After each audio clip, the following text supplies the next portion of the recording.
I'm extremely ambitious for like a specific thing. Like my ambition is my own thing. It's not the awards thing. It's like I want to get better and better as an actor for some reason. I don't know why it's so compelling for me, but it is.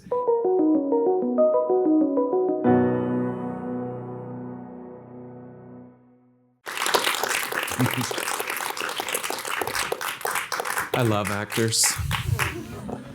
It's nice. Well, thank you for being here with us tonight, Peter. When we have a retrospective conversation that's this long, I feel like we basically have to start from conception to the moment that you walked into the door just now.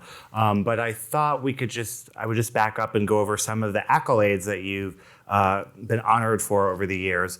Multiple Independent Spirit Award nominations, a Primetime Emmy nomination, a Gotham Award, a Screen Actors Guild Award nomination, multiple Critics' Choice Awards nominations, and most recently you received the Volpe Cup at the Venice Film Festival last year for Memory. And that was a huge honor for you, and that's in a film directed by Michel Franco, where you play a man who's succumbing to dementia. Were you surprised by that win, and how does that sort of work? Because I think at that festival, you might be sort of on your way back home, and then they call you and say you have to come back for the award ceremony. I had 3 films at that festival, so the odds were in my favor. Oh yeah, Coup as well, yeah. But it was, so I had to stay the whole time for all 3 films.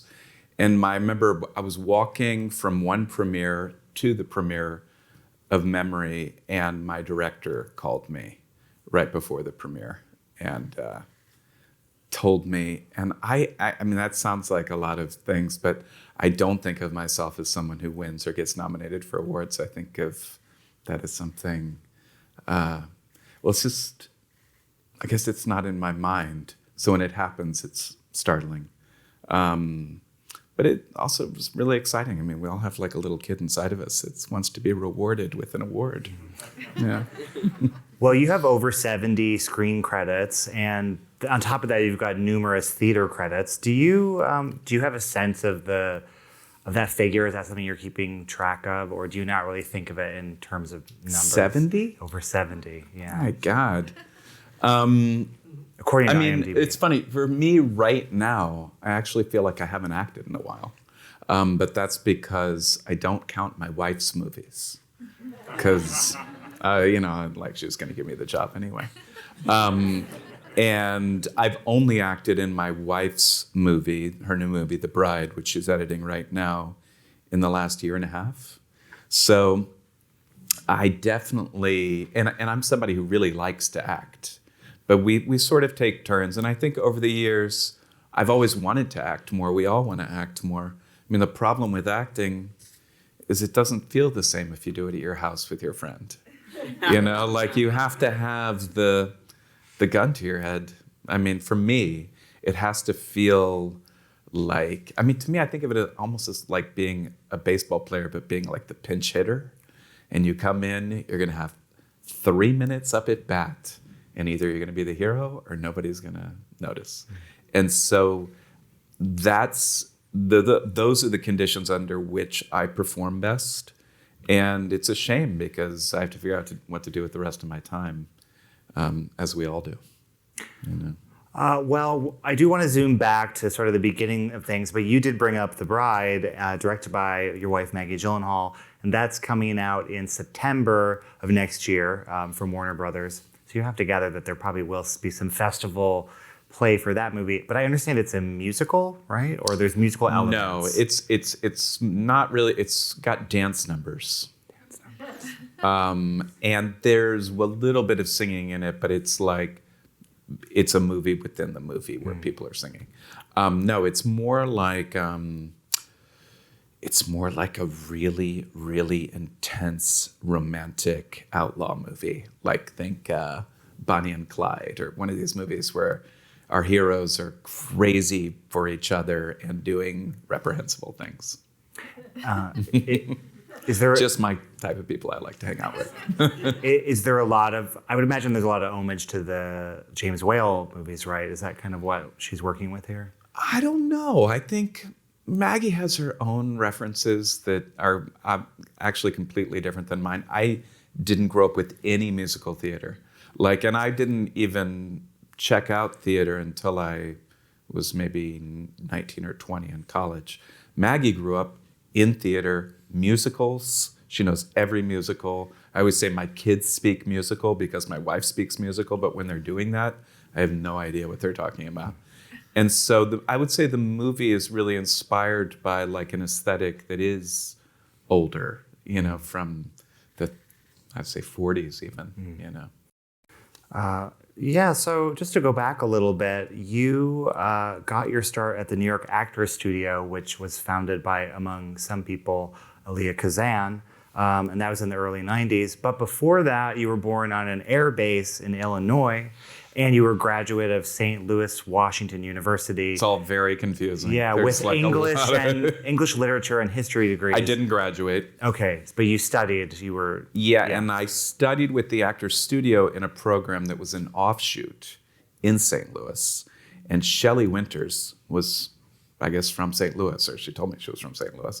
And so Shelley Winters came out, and the reason I was encouraged to be a part of the program is because they were looking for a non-actor. And all my friends were like, I was a soccer player and I wasn't able to play because of injury. And so they said, well, you're a non-actor. Why don't you come do this class with us? And that's how I started doing it. I actually never dreamed of being an actor. I thought when I hung out with theater people, I always felt very out of place. I performed in a comedy improv group in college, but it was because they just needed a guy who didn't laugh to throw the jokes off of. And I'm pretty good at that. Yeah. I think the part of comedy that I can do is the not laughing at your own jokes part. But that's about it. Well, if you didn't set out to be an actor, would you say you were kind of film literate when you were young? Yeah, I was super into movies, and I was into all kinds of movies. I mean, I was into mainstream cinema. I was also, when Bravo came out on cable, I was in Oklahoma, and I was 11 or 12 years old, and there was lots of sex in these Depardieu movies and stuff that were on this channel. And so I got really into watching them late at night, and I was watching cinema, really good cinema. And that's where my love for cinema started. And then I started to see these actors, kind of over and over. I remember seeing this actor, Daniel Auteuil, and just being that guy's hilarious and amazing. And he did this movie, God, maybe it was a little later. He did this movie, The Eighth Day, which is him acting with someone who has Down syndrome. And it was one of my favorite films. That's a little bit later, but I was always Betty Blue, obviously, for obvious reasons. And then I had a Jesuit priest in high school, and he learned about my interest in film, and he started after school he'd go to Blockbuster and he'd bring all kinds of movies, and I was just voracious. I consumed all of them. But acting was not on my radar. Well, before coming, earlier today, I looked at your Criterion Closet video, and which is where, I'm sure you all know what it is, but you sort of select a handful of Blu-rays or DVDs from the Criterion collection. I think in recent years, there's a cannedness to it, perhaps, but I liked your choices, which were Liliana Kavana's The Night Porter, which is an S&M Holocaust drama. Father Gararelli showed me that movie. And then it's the right place to see it with Father Gararelli in the other room. And then Wanda from Barbara Loden, which I think you were saying that Maggie showed that one to you. She did. Yeah. And I watched that actually pretty recently. Breaking the Waves by Lars von Trier. And I had an anxiety attack watching that movie, which means I liked it. Well, you called it in the video one of his most compassionate movies. I think of it as, I like Melancholia also, but for me, Lars von Trier is always, sometimes I love it, and sometimes I'm just what the hell's going on? But that particular one I loved. I'd seen Zentropa also at that point, which was earlier in his career and didn't have the aesthetic that we think of as Lars von Trier now, but he named his company after it. Yeah. He was really mad that he didn't win the Palme d'Or for that one at Cannes, actually. He gave the finger to the jury or something. I actually had multiple meetings with him once about doing a movie over Zoom, maybe 5 or 6 Zooms. And it started to feel like it was just like he wanted to hang out. And I didn't get the part. He didn't think I was American enough. And I think it was because I have this name. I'm like really American. My parents are from Mississippi. My family's been here generations. I have relatives over there, but I do not know them. But he was like, well, he's not really American. Can you say which movie it was? Yeah, Matt Dillon did it. Oh, The House That Jack Built. Yeah. Okay. Yeah. Were you going to play like a murdered person? Or? I was playing that part. Okay. Oh, okay. Jack. The Matt Dillon part. Oh, Yeah. Also, it was really brutal. It was frankly hard to imagine doing, but it was him, so I wanted to try. That's one where you risk being associated like as that person if enough people saw it, you know? Yeah. So kind of back to your earlier days, you know, in early acting training, was there anything that you absorbed, you know, up front at that period that's still like in your DNA as a performer? Or do you feel like you learned much more when you started getting into movies like with Dead Man Walking being your first role? I mean, I'm sure at the very beginning for me, it was bloodletting on some level. I had a lot inside of me as a young man who had had a pretty complicated youth. And I was a very internal person. I'm an only child. I lived in 12 different places, so I was pretty isolated. And it was just an opportunity to express all these complicated feelings that I was having. So, you know, like I played Eiler Lovborg, and I literally gave myself a concussion playing the role. There's no need to do that. I think that means you're doing a bad job if you hurt yourself acting. But yeah, I actually was watching, I interviewed several of the guys in Sing Sing last night for an event for this cause that I participate in called, it's the Center for Appellate Legislation's Years Project. They find juvenile offenders who've been convicted for like what amount to life sentences and work on resentencing for them, many of them, you know, for reformed kids. And I was interviewing these guys and I said, you know, it says your name then as himself on like all the actors in this. And I know you're like, you're playing a version of yourself, but all of my roles could say that. It seems to be like Peter as himself, Peter as himself. And especially I would say, yeah, for a very long time, that's what they all felt like. And then I go back and watch them, you know, with other people and I'd be like, oh yeah, I was like playing a character a little bit. Like, you know, like a movie like Salt and Sea. Guy has a much different IQ than I have. But they always, especially at the beginning, really just felt like simple, like me. And then as I got more into it, I got more interested in other people besides myself, besides the navel gazing that a young actor is up to. And I started going like, I wonder what's up with you? What makes you tick? And then it started to change a little bit. And I would say that was around the time of Boys Don't Cry. Yeah. Well, before then, you also had a part in Man in the Iron Mask as John Malkovich's son. And I read a story where you said that the reason that you got the role was because John's producing partner said that you sounded like him. No, John said that. Oh. I show up on set. I'm so proud of myself. I actually auditioned for that movie and a TV show in LA at the same time. It felt like all really intense. I was staying in some weird hotel next to where I was auditioning near the studios. Super nervous. And I got both of them and I did the movie. And I remember showing up on set and I was like, I think I'm great. And John Malkovich was like, you know why they cast you, don't you? And I was like, I have no idea why they cast me. Because I'm good. Is it because you sound like me? And then for a while, his producing partner, who he grew up with because he likes to give me shit, would call me Young Malkovich. And it actually drove me crazy. I love John Malkovich. I love him. But it drove me crazy. Well, you do have a distinctive voice, and it's kind of why it was perfect for you to be a disembodied one in The Guilty. With your as a distressed person on the phone. I also played obviously. a robot in Robot and Frank. Right. Yeah. Right. Yeah.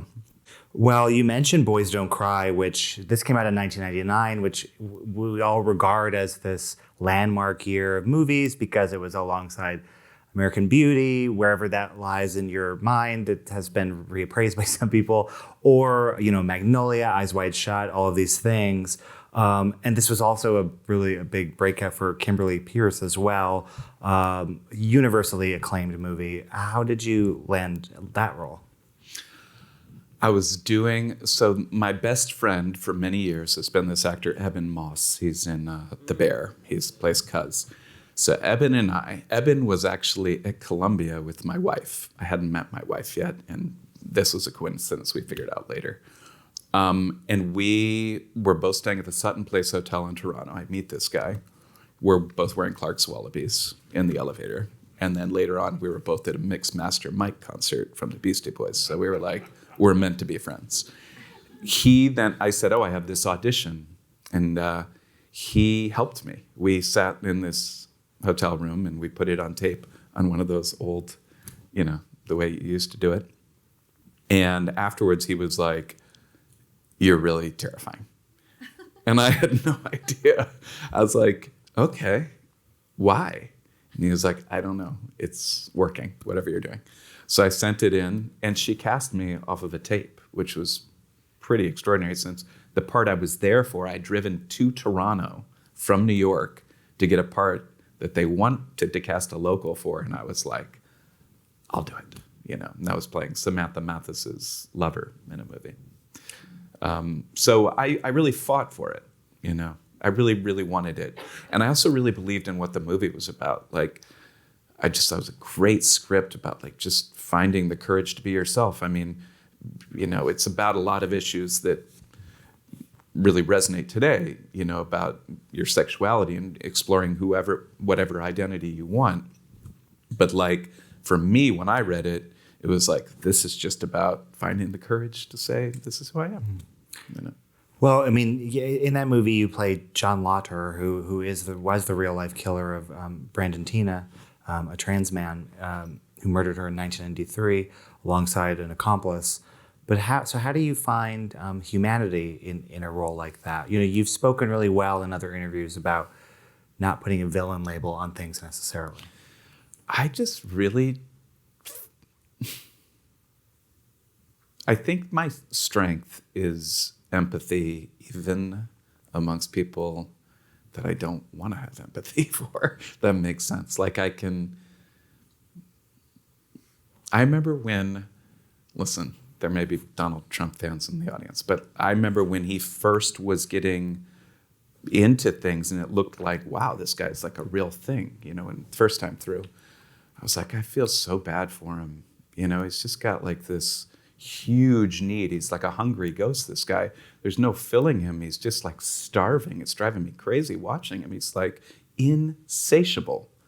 And my friends are all like, fuck him. I'm like, yeah, but like I think about that kind of thing with people. And with John Lauter, the need to be recognized and treated as a man and loved. And, Chloe Sevigny in that movie was my ex-girlfriend, and she's got the hots for this twerp.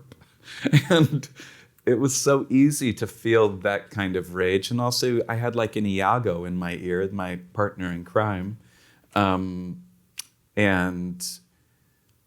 I just wasn't able to process information that fast. And when things happened, I just reacted instead of thinking. And I loved playing that guy, actually, as fucked up as that seems. He, on the other hand, wanted Christian Slater to play the part because he'd seen Pump Up the Volume, and he was very upset that they had cast a nobody to play him because he had this inflated view of himself. But I do it all the time. I look at people and I think about them and the things that we connect over and the things we disagree over. And, yeah. Okay, well, in my meticulous research, I missed that you and Chloe Sevigny were an item. I don't know how I missed that. Well, when you're single and you're young and you're on location, it's more fun. Well, you must be friends, or We are. you're both New Yorkers, so yeah. Both married with kids. Right, Fine. right. Well, obviously, Hilary Swank won a Best Actress Oscar for that, her first of two. The movie has turned 25 years old this year. So when you revisit it, how do you feel like it holds up now? Well, just like what I said, it's like, I actually, with a lot of the issues now in terms of, trans rights and that kind of thing, it's obviously couldn't be more necessary. And also how violent people will be towards someone like that. I mean, we have all kinds of cases. God, remember that movie, Tulse Looper Suitcase, Peter Matthew Greenaway. Shepard. Was it Matthew Shepard in that movie? That's That's Peter Greenaway. Yes, But yes. In Tulse Looper Yes, Suitcase yes. is Matthew Shepard Yes. up against the fence. How the rage it incites in people when someone goes outside of the mainstream, when they challenge their ideas about masculinity and femininity is very interesting. There also was some theater that was sort of happening around this time. What was the year that you did Burn This? That would have been shortly after Boys Don't Cry. I Yeah, feel it was like. a little bit after Boys Don't Cry. It was what had happened there is my first job in New York, except for I danced with Meredith Monk because I was a dancer also, and also I came here with dancers. But then my first acting job was at Signature Theater, and Jim Houghton directed me, and I love that guy. I miss him so much. He passed away, I guess, 5 years ago or something like that. Way too young. And it was him and Horton Foote who, when I walked in the room, I felt like I had the job before I started talking. I don't know why. And so he was directing Burn This. And I was in Japan actually doing press for K-19 The Widowmaker with Harrison Ford. And he said, Edward Norton is being called back to Hollywood. They're enforcing this 4-picture deal or whatever that he has. He's not happy about it, but he's going to have to leave. Catherine Keener's going to leave with him. We would love it if you would come in and replace him in the part. And I was really reluctant because that is one of the hardest things to do as an actor. Is it's all set up, everyone's doing their thing, these great actors, and then you come in and you're like, you guys are going to act with me, right? Not with the awesome bit that you have going, and it's very challenging, Well, I'm sure since then you've been on sets where that happened, and maybe you show compassion toward those people. I show compassion to anyone who's a day player, first and foremost, because there's no harder thing. I remember I worked with Dennis O'Hare once when he just was a day player on a movie, Garden State. And he was doing the baseball thing on Broadway with the naked guys, whatever that was. Remember that? Take Me Out. Yeah, thank you. Thank you. And he had to go do it at night. He comes to set, it's a huge speech. And I was like, God, I'm so glad I'm not him. It's just like, we're all warm. When you're in a movie for a while and you've been acting for 15 days and you all know the people, you can fuck up and nobody's going to think twice because they've seen you not fuck up. If you have to stick the landing on a speech, there's nothing harder. Well, a couple of years after Boys Don't Cry, so begins a sort of run where, for me, is when I kind of got into your movies, starting with Shattered Glass, directed by Billy Ray. Yep. From 2003, and in this movie you were playing the sort of head. This is a true story. You're playing the head editor of the New Republic, who is at first protecting this other journalist, Stephen Glass, but then ultimately exposes him as being this fraud, and that's played by Hayden Christensen. And it's really one of these great journalism movies in the vein of All the President's Men, I would say. How did you end up getting cast in this film? And what drew you? I was in Costa Rica with Eben. We were being total delinquents and just doing whatever, going around the country and rafting. We went in a hot air balloon. We were just He and I have been best friends forever. So then I get this, I think I had a beeper or something like that, something old school. And they're like, when you come back, when you land, you have an audition. So I showed up to that audition in flip-flops and tan and crazy hair, salty hair. I'd been surfing. And Billy, I think what happened was Billy just cut me some slack because I walked in and I said, I know this is ridiculous. I've just walked off an airplane. I asked for an extra day. They said, you didn't have an extra day. And he said, just sit behind this desk so we don't have to stare at your flip-flops. And I was like, okay. And in that case, the feeling that character has, which is not being the most popular guy in the room, so you don't feel like you can say the truth because the most popular person in the room, who's full of shit, has, this crowd around him, and you can only expose him by letting him expose himself. And I actually feel like many times in my life, and I'm sure all of you have been in a situation like this where you're just like, you think you really know the truth. It's going to be very unpopular. Everyone wants to believe this other thing. Stephen Glassley's making all this money, and he's basically selling the magazine single-handedly with his columns. And you're going to have to say, we need to fire him. He's a liar. And it's going to fuck everything up. So you just go for a long time. And it felt like an eternity in that movie of just never saying what you think. We shot the whole thing, and Billy called me like a month later, and he was like, we're missing the scene where you let it out. And I was like, right, because in my life, I don't usually let it out. I'll just go a very long time going like, this person's a liar. This person's a liar. I guess everybody's into liars. All right, they'll figure it out eventually. I'm pretty sure this person's a liar. So I went the whole movie doing that. He literally had to write the added scene where I say, it's with Chloe too, which was absurd. You were broken up by then. We were not only broken up, but I was with Maggie. Okay. Yeah, so it was good. So what is the scene that you had to like?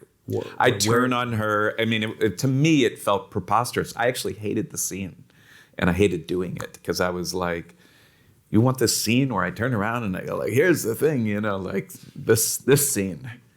And I was like, fuck that scene. I don't have to do this to be the hero.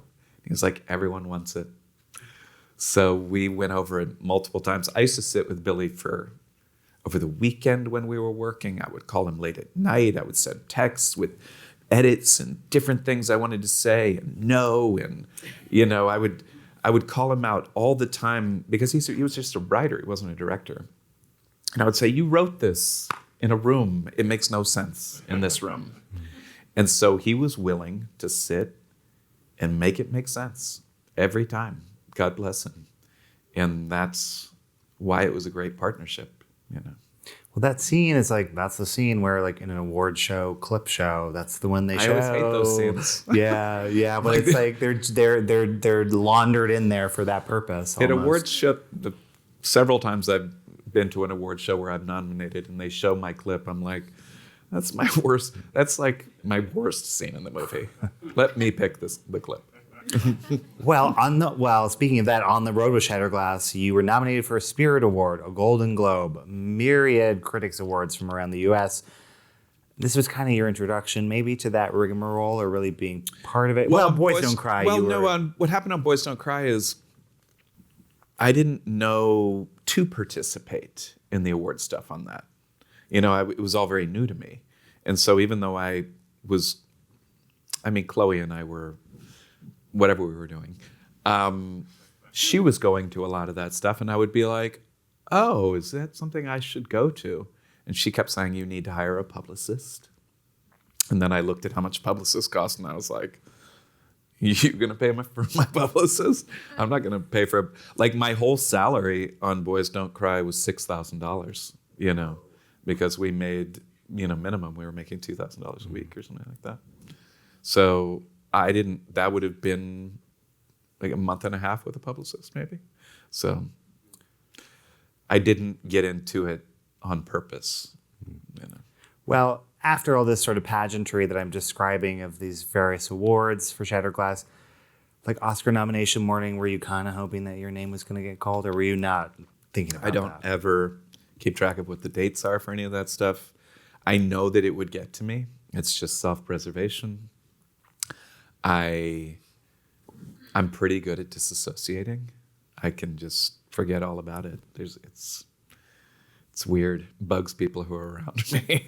Yeah, I'm like, Yeah. do I believe you? Yeah.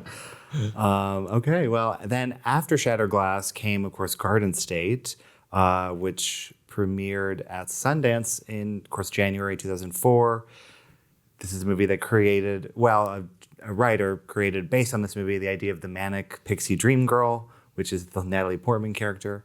And you play Manic pixie dream girl. You never heard this? No. It's this guy Nathan Rabin. He used to write for AV Club. He came up with this. It's sort of like a whimsical, elusive, uncatchable girl who's very much like this Natalie Portman kind of character. Listen to this song. And Yeah, change yeah, your exactly. lives. Yeah, exactly. Yeah, yeah. And here in this movie, so Zach Braff plays someone who's very depressed and goes back to his home in Jersey. You're his old friend. You're also a grave digger. So, you know, the metaphors of disillusionment and all of that are certainly there. And a guy who's profoundly lacking in ambition. Yes. Who's very like much. Eeyore. Yes. Which I think is why he cast me. Not that I'm lacking in ambition. I'm extremely ambitious for like a specific thing. Like my ambition is my own thing. It's not the awards thing. It's like I want to get better and better as an actor for some reason. I don't know why it's so compelling for me, but it is. And in that movie, my feeling when we were doing it a lot of the time was being disconnected from the movie. There's a shot in that film where we're on top of a crane. I was going to bring this up. Okay. Yeah. There's There's a shot in the movie where we're on top of a crane. And I've been in enough films at this point that I know what's going on. The two of them, we're going to yell into the abyss. And then at the end of the shot, the two of them kiss. And there's a camera out there and it's going to do a slow push in, like a long, long, long, long push in. And I knew that at the end of that shot, it's going to go from a 3-shot to a 2-shot of two people kissing. And I was like, this is the most humiliating shot I could ever be in my entire life. And I think if you watch the movie in character, I'm reacting to the shot. I'm like, oh, here we go. Yeah, no, I looked at it today, and it's in slow motion, so that amplifies it. And like, I saw this movie when I was 14, and that really stuck with me. Of just like, you are not part of what is happening here, and you. No, but that was my feeling a lot of the time in the movie. It's I'm again a very isolated character. Peter Sarsgaard is himself. Whatever. I'll ride shotgun, no problem. I do in that movie. Not only do I ride shotgun, he gets to be on the motorcycle, and I'm in the whatever you call that sidecar. Yeah, with a goofy helmet on. What? How long was the shoot for that movie? Where there was some of a budget there, right? Yeah, probably 30 days or something like that. I remember Zach always thought that I had a lifestyle that maybe I sort of had. Like, I had 1/10 of what he thought I had. But he thought I was like Benicio del Toro or something, in his best form. Like kind of a renegade and punk. And I think he was thinking of like My Boys Don't Cry character or something like that. But like an outlaw on some level. And also like celebrity life, maybe, like partying and stuff like that. And I really wasn't. I was like an absolute homebody. So I'd come to set and he'd be like, you have fun last night? Yeah. I was watching a Tarkovsky movie. How about you? So Was this something you were wearing? So I think, or? but sometimes characters get defined not just by you, but by your director, the other actors around you. You're not the king unless they treat you like the king.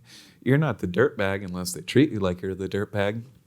And so that was really a case of that character came out of my relationship with Zach and the movie and who I was at that point, I guess. I felt like that movie came out eventually in theaters in the summer of 2004. And I felt like that movie really was the moment. I don't know if you had a sense of that, but it's weird. I was talking to some Gen Z people the other day. They'd never heard of it. Yeah, I know. They had My no kids, idea, which my kids shocked have me. never seen a single movie I've done, but that's one they could theoretically watch, Oh. but they won't.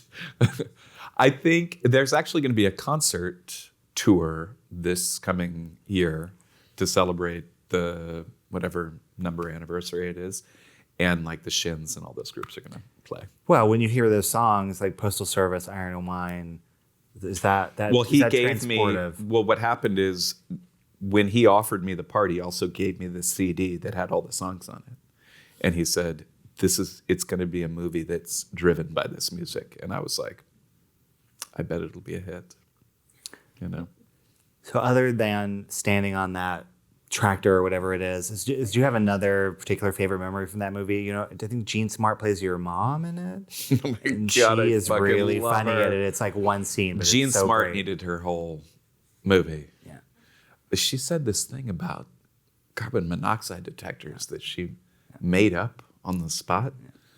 Boys, you don't stay in this room too long because I had to pull out the batteries and the carbon monoxide detector was going off all night. Like, she came up with that. That was like a Jean Smart-ism. And I'm like, that's good. Was that a set that encouraged that kind of improv? Yeah, totally. Most movies that I've ever been in either encouraged a little bit of that, and then no one really does it that much, but just knowing you could do it kind of gives you a life. Or actors were, in some cases, working on their own lines kind of in concert, which sounds like a bad idea, but it's not always a bad idea if the script isn't quite there. Because again, these people go and write these things. My mother-in-law wrote Running on Empty. She's a celebrated writer. I tell her all the time, she was asking about my wife's recent movie because she really knew about the script. And my wife's editing the movie right now. And I said, well, she's working on this scene, this, and that. And she was like, well, and she starts going back through the script. And I was like, that thing's dead. I'm sorry. It's gone. We did it on set, and actually that's gone. And now they're going to edit it, and that's the movie, So after Garden State, there were a couple movies in 2005 that I wanted to linger on. There's one, I actually have a DVD of it. I feel like I'm one of the only people who's seen this movie sometimes. It's Craig Lucas's The Dying Gall, where you play a gay screenwriter who, talk about disillusionment, he's like miserable in Hollywood, and he's also mourning the loss of his lover to AIDS, and then he gets in this kind of psychosexual sandwich with Campbell Scott and Patricia Clarkson. Is that a movie that is dear to your heart in any way? I loved doing that movie. I loved the movie. Like, I loved being the guy. It's very underrated. I walked around as that. I mean, that might be, people say, do you like leave with your character? Well, if you are learning something from them and they're like right here, you just kind of want to hang out with them. And I don't know why, I really love that guy. There's actually a thing that Campbell Scott says in that movie that I say to people that are disillusioned. I say, Campbell Scott says, nobody goes to the movies to feel bad or learn anything. And I'm like, that's right. I have to remember that. So you have to come from the side where they can't see you. They think they're having one thing, and then there's another thing in there, I read scripts all the time that are sent to me where it's just like, wow, this is like, makes The Machinist look like a musical. Just like straight into the ground. And like, I loved Bad Lieutenant, for example. When I was in St. Louis in college, I watched that movie 3 times. But that's a movie that makes you feel bad. Do you like the and- Herzog? Have you seen the Herzog version with Oh, Nicolas well, Cage? yeah. That also makes you feel bad, but you're laughing. I while think you're they feeling just bad. share the same name. Exactly. No. Yeah. They've done this before. When they Yeah. made the Miami Vice movie, I was like, well, you just put the name Miami Vice on there, even though it was Michael Mann. Yeah. But yeah. I loved Bobby Bukowski, the cinematographer on that movie, and I had this relationship where I'd come on set and he'd say, "What's up, homo?" Bobby's very gay. I'd be like, "Nothing." And I felt like he was like he was my community of being gay, you know? And I felt really comfortable with him because he gave me shit. Whereas like, other people who are trying to support you and making sure you're okay, and are you okay with the sexuality? He'd be like, "How are you gonna fuck Campbell?" He's like, "I think you should fuck him on something up high." And I just appreciated I don't know, it just made it seem like lovely. And there's a scene in that where I'm talking to like my dead lover and I'm looking into camera and I'm talking to Bobby, like fully talking to Bobby. And there's a scene in that movie where I have like a nervous breakdown that really took me by storm. And I was with Campbell, but like I was really with Bobby, And sometimes like you can open up your relationships on set. I actually did an entire film that was shot out of focus, which I'm sure you were going to get to at some point, or maybe not. But I did this film with Lodge Kerrigan, where I played a schizophrenic accused of killing his own daughter, and actually he's just lost her at a mall. And he goes on this long trip, and the whole film was shot out of focus. But the experience I had doing that movie was super powerful because I was playing someone who was schizophrenic. I just like kind of included the entire reality all the time. The guy holding the boom, and there he is. And people would be talking to me, and I would notice, oh, Gary has new shoes on. And I wish this person would stop talking to me. And then I look over and it's the other actor. And it just was like I had such an expansive world. Mm-hmm. And I think the thing I learned from The Dying Gull was not to pretend that the reality was like this. The reality is everywhere. The other movie you're talking about is called Keen, and that got a restoration pretty recently, actually. So yeah, they remade it. Keen. What was the remake? Keen with Damian Lewis. So what happened is I shot the movie. I actually got my wife a part in it. We had just met because I'm supposed to make love to an airline stewardess, and I was like, I don't want this to be a random person. And we shot the whole movie, 9 weeks, and they were like, there's a problem with the camera.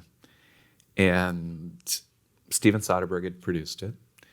And so it was all very reputable and everything, but they decided not to screen dailies. And like the way we were shooting it was like, I was going through Times Square acting like someone who had schizophrenia, and they're shooting me on a long lens, like talking to police officers, and then I would get arrested, and they would have to, like it was quite commando. So then they got all the insurance money back, and they remade it, and I was like, they didn't ask me, they knew not to ask me, but Damien did it. And I hear it's good, I've never seen it. Yeah, well, you've caught me of not having seen the one that you were in. But I was thinking, I don't think he was in Keen. That was Damien's part. Yeah. And Elizabeth McGovern played my wife. Yeah. There was another movie in 2005. I promise we'll get to like in more current years, but I just want to ask about, because it's totally different than the other ones, which is The Skeleton Key. Yeah. And in that you were with Jenna Rowlands, who, I mean, that's why I did it. That must have been why you did that, right? I had the best idea for that movie. This is a case where, I hadn't worked. I'd done like Man in the Iron Mask and stuff. I guess that was a studio movie, but like this felt like a real studio movie. It was different. Ian Softly directing. He had done this movie with Kevin Spacey that I liked. And I had this idea when I first read the script. I was like, this is a really cool idea, but I think the scene that's missing is when Jenna Rollins and I make out. We should make out in like the beginning of Act 3. And everyone's like, what the fuck is going on? And the reason we would make out is because, right, like we're passing through people's bodies. I've come out of John Hurt's body, and I'm now in my body. We're going to put Jenna Rollins into Kate Hudson's body so that we can be young and live longer, and then we'll do it for another generation. But that hasn't happened yet. So before that happens, I was like, how about we're just so hot for each other? It's not about being in beautiful bodies. It's just like, you're Jenna Rollins. Let's make out. She was like, we're gonna go talk to the studio about this. So like I had it from the moment I read the script. This was like why I wanted to do the movie. I thought it would be, and also it's Jenna, it's John Hurt, it's all these people. But they almost did it, and then we didn't shoot it. And honestly, I think the movie's missing it. Sad. Well, she died this year, and that was a huge loss. I adored her. A ton of people now are either rediscovering or finally discovering those movies, which, that's I would love to consequence. watch Woman Under the Influence for the first time again. Man, wouldn't that be great? I remember she wakes up at one point in that movie. It's the shot and it's her. It's like a collaboration between her and her husband that's perfect. He's shooting her. She's like kind of silhouetted in bed against this window, and you just see this hand come up. Like, she wakes up like looking at her own hand. I just think it's amazing. I don't know why.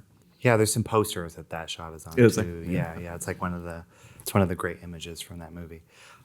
Jumping ahead a few years, a film with Lone Scherfig called An Education that I know there's some audience questions, and that one's come up. Especially because, well, here you're playing a sort of older suitor who comes into the life of, well, older, you know what I mean, but comes into the life of Carey Mulligan. She's 17. She's sort of an Oxford hopeful in London. And this is Carey Mulligan's, really is her breakout role that she got an Oscar nomination for.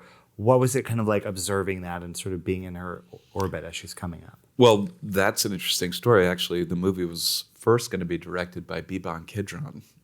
And she dropped out, but not before I'd done lots of reading with the young actresses. For some reason, I was cast first in that movie. It was like one of the first times that ever happened to me. I knew D.V. DeVicentes, who's a writer who wrote High Fidelity with Nick Hornby. And so he knew Nick, and then they were talking about me for this, and I'm neither Jewish nor British. It seemed totally out of left field to me, but that's kind of what was appealing.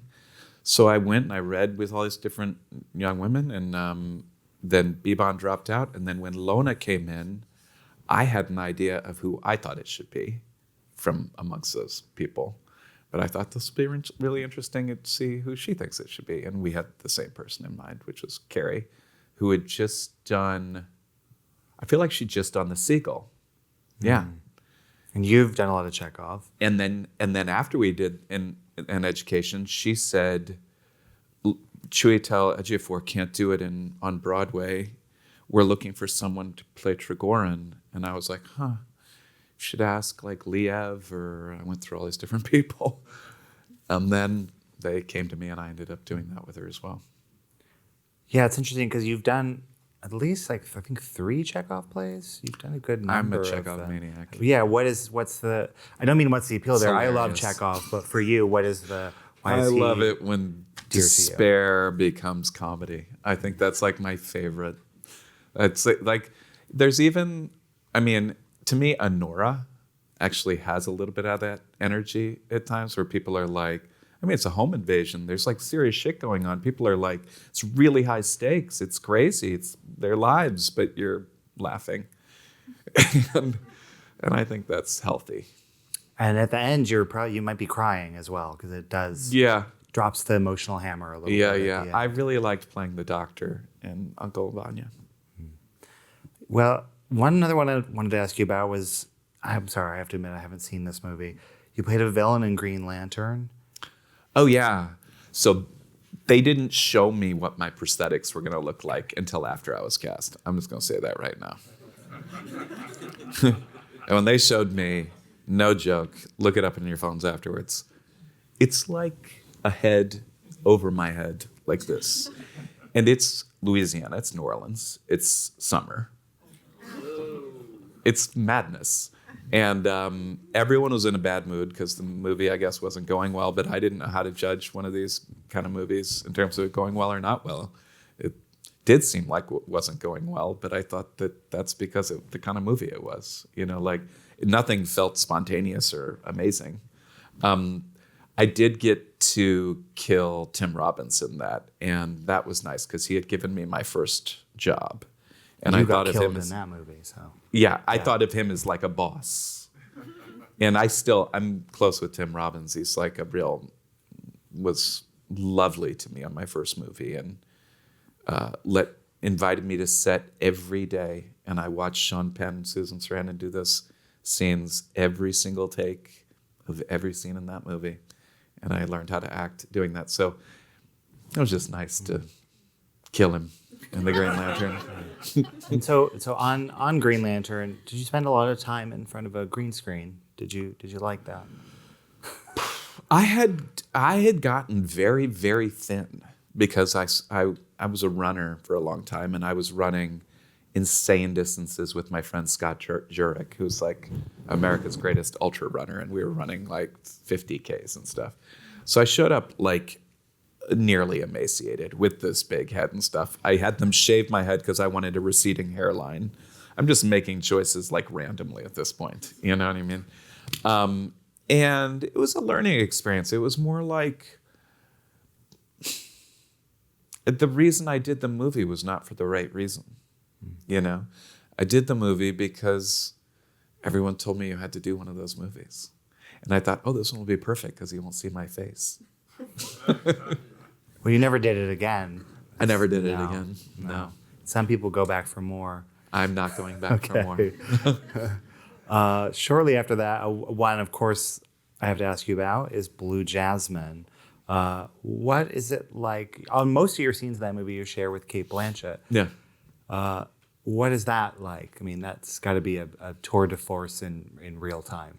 Well, but she's also very she's an easy, grounded, down to earth. But she was playing an incredibly Yeah. neurotic person, and you're not given the whole script on a Woody Allen movie. So I kept saying, like, Woody, why am I asking her to marry me? She's out of her fucking mind. And he was like, but she is gorgeous. I was like, okay, but she's real crazy. And it was fun. The thing I liked about doing Woody Allen is I am a first take person for sure. And I like acting, so I'll do many more happily. But most of the time, for whatever reason, I'm just the first take. I'm like, maybe the gun is more to my head, right? It's like, okay, opening night, act 1, scene 1, do it. And I'm like, shoo. And then after a while, you're like, let's say craft service, you know?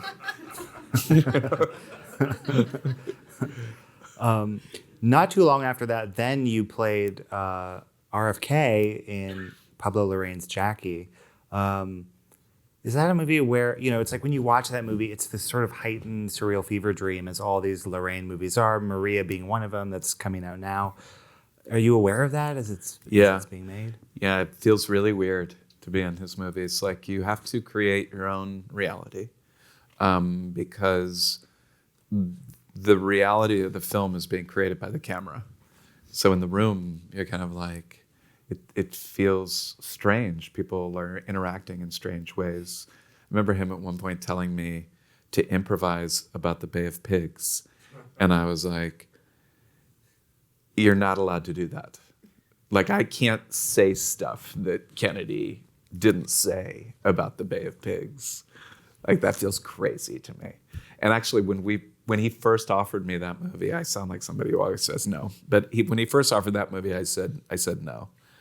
I was like, if you find a guy who looks like Kennedy, I can't.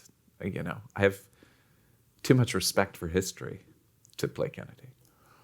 And he was like, it's not going to be like that. This is going to be like more of like a trip. I'm like, no. So I say no. And then Darren Aronofsky was producing the movie. And our kids go to the same school. And he mentioned it. And then I thought, maybe it's like a challenge. And then I started looking. I watched the thing where Robert Kennedy, so you can hear it, where after Martin Luther King was assassinated, he gave a speech from the back of a pickup truck to a mostly black crowd. And I was like, that guy's on fire. Damn. Okay. Interesting. Plus, he's super compromised, right? And who knows what the hell happened to his dad and what he grew up in. But I was like, I like this guy. I thought him as a person. And then I showed up and Natalie Portman, was Jackie. So I said, okay, I need a week to get a wig, figure out an accent, because you said we weren't playing them. So I took a week. They gave me an extra week to settle into it because I was very nervous about doing it. Well, it's always hard with playing a historical figure. Do you want to do an imitation or interpretation? It's death. Yeah. I really wouldn't do it again. I find it really constricting. Even when I was playing Chuck Lane or people like that, or recently Rune Ulrich, if they're barely known or not known, I really don't think about it that much. I look at their lives, I take whatever's interesting, but I'm thinking about the story. I'm thinking about what is the function of this character in this 2-hour narrative. This is not history, this is cinema, and it's a dream, and I embrace the dream. Did it take convincing a few years later to star in your wife's movie, The Lost Daughter? Were you an Elena Ferrante fan? I read Elena Ferrante while because it was COVID, so we had a 14-day quarantine, and I read a lot of Elena Ferrante during just that time. So I didn't know. My wife had read, we read different books. We've tried reading books together, and she always quits in the middle. I was like, let's read Murakami. We get 200 pages in, and she was like, it's got talking cats in it. I'm not into it. I'm like, I guess I'll quit too. So the thing I liked about doing that role in my wife's movie is it had been a long time since I was the object of desire. And I'm so desirable that I fuck up her life. And I thought, that's pretty cool. That's and also he's not doing anything intentionally. People tell me, oh, that guy's an asshole. That guy is very honest. He's like, this is what we're doing. It's your issue that you're married. I don't want anything. This is, he's not pretending. He's not dangling more of a relationship out than exists. He's like, this is what it is. And I like characters that are like that are really dead honest. Presumed Innocence, another example of this TV show I had to come out. I liked that guy. And people will come up to be like, he was scary, creepy guy. He never lied in the whole movie. The other guy, the handsome one, that's my brother-in-law, was lying his face off, tied up a dead woman. What are you talking about? He's having an affair. He's got her pregnant. Yeah. I'm just a guy who has a cat who's trying to tell the truth. Well, obviously, your other project that's going on right now is the movie September 5 that's coming out in theaters Friday. Do you say September 5th? You say 5? I say September 5th, but we have all these Germans and Swiss people who say September 5. They want you to say September 5. Okay. You guys can say whatever you want. I'm going with September 5. So this is directed by Tim Fellbaum, and it does take a sort of docudrama, realist, pressure cooker approach to the 1972 Munich Olympics massacre through the eyes of the ABC sportscasters who suddenly had to pivot to covering the terrorist attack that's going on. And here you are, you're playing Rune Allredge, who is this legendary guy. Yeah. How much did you know about this? It's like, for me, my knowledge of it is limited to the Spielberg movie. Yeah. I actually did the reading of that Spielberg movie, Munich, with Daniel Craig and my wife over at his ranch. None of us were going to get. I think Eric Bana was in it. Was Eric Bana in the movie? Absolutely. Yeah. He did a reading. So A Day in September, the documentary, I saw when it came out and was really into it. I saw it at Upstate Films in New York. I love a well-made documentary. Visions of Eight. I actually have had the poster from Visions of Eight on the on the wall of my office for 20-something years. And that's during that same Olympics, they had 8 directors like Arthur Penn, people like that, come and direct different sporting events. And then they cut it all together. But when the hostage crisis happened, that's sort of just thrown in at the end of the film. It's the weirdest thing you've ever seen.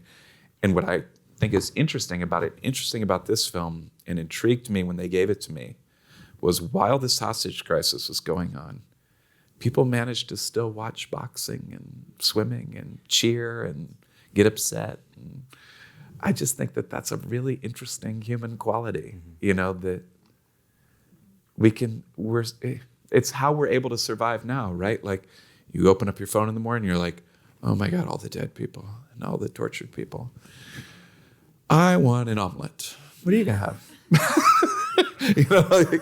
I'm really fascinated by the reality of how we act, not the fantasy of how we act, and that's what intrigued me about this movie. Obviously, after October 7th, we all got together. We were like, "What the fuck does this movie mean?" Now in the world, and really, it means the same thing. I mean, because the movie is about journalism. Fundamentally, it's about who gets to tell the story. It's about rolling coverage. Is a live camera on a hostage crisis a thing we need to do? Is that, like, as a society, do you need to see it as it unfolds, like this close to the moment? Or do we make better decisions when we take a second and we read the paper the next morning when they don't get anything wrong? So those were the issues of the movie. But obviously, I've been very sensitive to the fact that we've made a movie that, as its backdrop, has something that is very, very current. Yeah, I mean, it is about Palestinian militants, descending on this Israeli Olympic team. And it leaves you with the question of how implicated this sort of scrappy news team was in the ultimate denouement of these 11 hostages all being killed. Well, I mean, there could be an coverage. argument that live camera on that balcony kept them alive also. The everyone in that room, the Palestinians and the Israelis, were watching the coverage also, which I think is very interesting, where like the news becomes part of the story. It's so on it. But significantly, what the Germans did in the end, because they had the propaganda Olympics before that in '38, so they wanted this one to be like no guns. The officers, police officers, none of them had guns. They had part of their constitution, the military couldn't come and do anything. So when this happened, they had no one with guns. They were just standing outside. They ended up transporting them all to the airport. I would say away from not just live coverage, but any coverage, because it was at night, well out on the tarmac, far, far away from, a fence that had barbed wire and everything. And everyone died, And so in some ways, it's interesting. I started thinking, this is the issues of the film that were interesting to me. I thought, like, we have body cameras showing us, for example, injustice, right? It's valuable, police brutality or something like that. And it also seems to, in this moment, be saving these people. But what is it really? Like, that's just, I've been obsessed with just like facing reality my whole life, I guess. And I wanted to know how I'm participating in these events by consuming them. I think when there's a Category 5 hurricane approaching someplace you don't live in, and it gets downgraded to a Category 3, everybody's like, what else is on? You know, that attitude is one I really want to address. And another thing that I'd been thinking, I just actually had read Errol Morris's book right before I was offered this movie that's called Believing is Seeing. And it's about how we can all look at the same. It's not that seeing something makes us all believe a thing together. Our beliefs inform what it is we're seeing. And that relationship is going back and forth like this. And that, like, again, reality is a distortion. It's something that needs to be dug at and worked on. For this movie, it's such a tight, economical 90 minutes that never sort of stops moving. What does that production look like? Is it just as frantic as what we are seeing on Everything screen? in the room worked, all the equipment, because he's like Swiss and Germans were doing it. We were on a lot in Munich, and it was incredible. They wouldn't fly away any of the walls. They wanted it to feel really tight. They had 2 cameras, 3 people on each camera in this very small room. There's like 8 actors. Every actor, the actors that had not one line in the movie, had agencies. And there was this one guy, Rory, had maybe like 2 or 3 lines. He's mostly kind of see over the top of him. He's the guy that's wiring all the different things together to make it so a telephone's going through a walkie. You do like these elaborate setups that are jerry-rigged. And he would be like, we need to go over how it's working. And the director would be like, you can't just twist a wire and we could be like, oh, that's how this is working? No. And what I loved about doing an ensemble movie like this is everyone in that room, the film crew, every single person could stop it and be like, it's not working for me. I need to change it this way. It's hard because on a movie like this, you really have to let your ego go, right? Like, in a sense, the lead actor in the movie is Jim McKay, and that's documentary footage. We're all putting one hand in and lifting the thing together. There is a part of me as an actor that's like, when do I do my big turn? And Or that scene that you didn't want to do. In Glass. yeah. Maybe I got like more into doing it as I got older. Yeah. Or even playing close into camera. You know, like the camera's shooting you here. A lot of times you'll like play really close to the lens so that the audience sees more of what's going on inside of you, and you can be more authentic in a way. You don't have to like create. In this one, it was always finding you. He called every take a wild one. The Swiss director, he'd go, wild one. And the camera would just be like all over the fucking place. And you're like, well, I may have been in that last one, but the camera was like. So it was an exercise in humility. And I really, in the end, thought, that is what I like. I like ensemble, you know. Mm. And, you know, you got a great co-star in that, John Magaro, that is an actor to watch, I would say. Yeah, and after I did that with him, I called up my wife when she was casting The Bride, and I said, I think John should play this one part. And she was like, oh, I'll go meet with him. And she felt the same way. Yeah. Well, I guess we have some time to do a few of these audience questions. Scary. Yeah. Okay. Here's a question. We've touched on some of this a little bit, but this is a direct way of asking it. This is from Rob, who is your PA on the Looming Tower. Oh, right on. Yeah.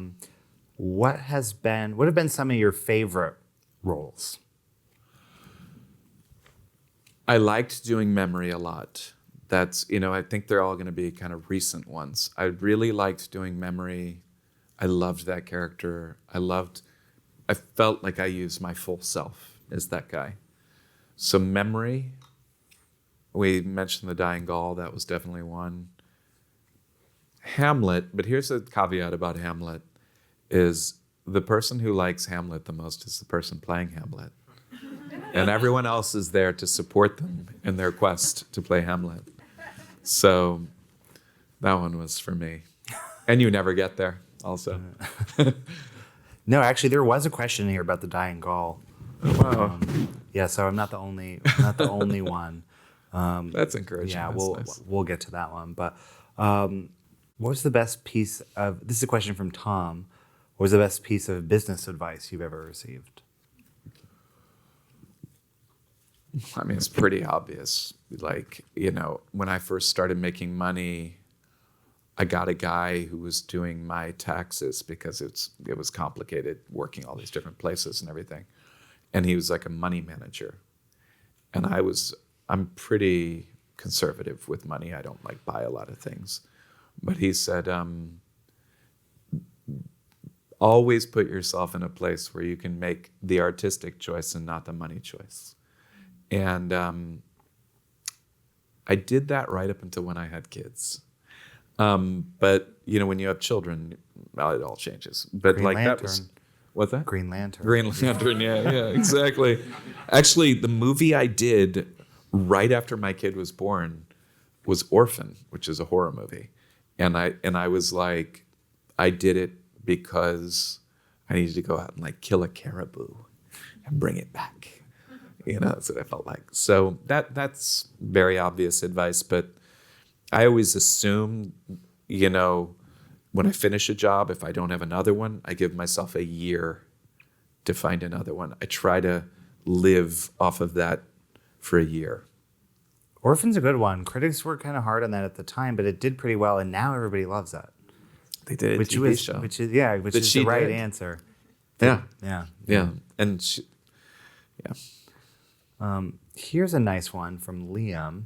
Since welcoming kids into the world, how has your acting changed? Oh, it's gotten way better, I think. Truly. Less navel-gazing, more interest in other people. I've felt like I've played a lot more people that were further away from me, but it still felt close, kind of, I just felt more expansive as an actor. Here's a question from Kayla, sort of around what advice you would have for college students in school getting their BFA. Make your own stuff. You really can. Take an iPhone. It's apparently close to the quality of 70 millimeter, according to this DP I was talking to the other day, but it's decent quality anyway. Find a friend who writes, find a friend who shoots, make something. Just start making stuff. And don't have the thing that you're making be the one. Also, don't make perfect be the enemy of good. Just do it. Make another one. Do it. Make another one. Do it on a lark, on a Saturday. Go shoot an entire one in one day. Just work. Do it. Question from Belen. What is your most cherished memory from the early days? I feel like you've shared some of those, right? It's like memories on Dead Man Walking. Well, that was my audition for Dead Man Walking. I just transferred to digital. The casting director gave me the tape, and many years ago, because this is strange, but they passed my audition around to acting schools, which I felt really strange about. So then I said, I want the tape. I had heard about it, and Doug Abel, who cast it and had the tape, cast The Bride, my wife's movie. But I said, I think I deserve that tape since I've heard other people have seen it. So I did that, and I watched it recently, and I had a real experience, and it was because I was so nervous and so 20 guns to my head that I'm really focused and calm. And I remember that feeling of how powerful it was to be silent while you're feeling all that. And while the time is super valuable in the room, oh, there are other people out there, I should go fast. No, I should take whatever I need. And after I did that audition, Tim came up to me, and I remember he put out his hand. He's a huge man. He kind of pulled me up. I was on the floor, and he said, "Do you think you can do that again?" I said, yeah. He was like, you got the job. That was my first real professional. I mean, Signature was too, but this was like first movie, you know. It was a big deal. Well, along those lines from Cameron, advice that you would give your younger self if you would do that?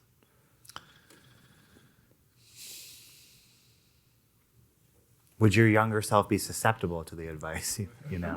Maybe, but it has to do with feeling and acting. That sometimes my younger self acting, I had so much emotion as a young man. Like I said, because of a pretty difficult youth that I had had. And I just was too much. It was just too much. So I'd be like, I would tell myself it's way more interesting to hold some of it in, to parse it out, to don't just slit your wrists and make everybody watch. When I first came to New York and was dancing, I wrote a thing called The Greatest and Most Exciting Gratuitous Exhibition Ever Exploited. And it was me and this dancer, Paul Mosley, at the Merce Cunningham space. And then we did it at the kitchen maybe. And I wore a camelback. And I had a thing that went down my arm like this. And then you could flick it and make the water come out. And I had a handkerchief right here that had a sponge in it. And I would, over the course of the piece, I would start weeping. Again, I like all this feeling, right? I'm just like weeping. And then it got to be a puddle around me on the floor because I had this handkerchief. I was actually crying and releasing the camelback at the same time. And the piece ended with me like in a lake of my own tears. And it was meant to be funny and ridiculous and I don't know what else. The greatest, most exciting gratuitous exhibition ever exploited. And I was doing that all over the place. And I'd be like, rein it in. I'll bring up this question from Danny. We talked about the dying Gaul, but I just appreciate that others also appreciate it. A challenging actor's study scene in The Dying Gaul, intimate and endearing and very emotional. What was your prep for this scene? The scene where Campbell Scott is giving me a hand job and I have a nervous breakdown. I went up to the director and I said, because in the script it says he falls apart or something like that. I said, I'm going to do this one time. Do you need for me to mark it like a couple of times beforehand? And he said, yeah. And then Bobby, the DP, was like, I can just shoot it. I can follow him. And I said, all right, we're going to roll out. Like, I'm going to take all the time in the world. Throw a full mag on that fucking thing. Let's do it. And I just gave myself all the time in the world. And what's interesting is I didn't need it, but because I told myself I had all the time in the world, I just got like really overwhelmed. And then what was really interesting is I really tried, maybe for the first time, we're talking about bloodletting, I tried to keep the lid on. I tried to keep the lid on. I tried to keep the lid on. But then there was Bobby there. And I love that guy. And he brought it out. This is a good one to end on. I just like the succinctness of it from Nadja. Where would you retire? Super easy for me. My family might not join me, but since I was a kid, I've had a real connection to the state of Vermont. And I'm actually from the Midwest and South mostly. I went to school in Connecticut briefly, but I started going there when I was 14 or something like that, but 15 with my friend Eli. My family never went. We're a single home family. I come from a solidly middle class family that has one home that they are just barely paying for. And I went up there and I just was always really taken with like the Nearings, Scott and Helen Nearing, who had that book, The Good Life. They retired up there during the Great Depression. It's just a place where if you have ingenuity and where you can like make a life, there's an opportunity to do it, or there was, and I think there actually still is. I have a number of friends up there. Now, I now have a cabin in the woods up there that I saw when I was 17 years old. And my friend Eli and I were testing mountaineering equipment for a job in the winter. And I looked down in the Green Mountain National Forest, and there's one house. And I was like, who gets to live in the Green Mountain National Forest? And I went back as an adult, and the guy was old, and there'd only ever been 2 people that owned that house. And since 1917, when it was first put there.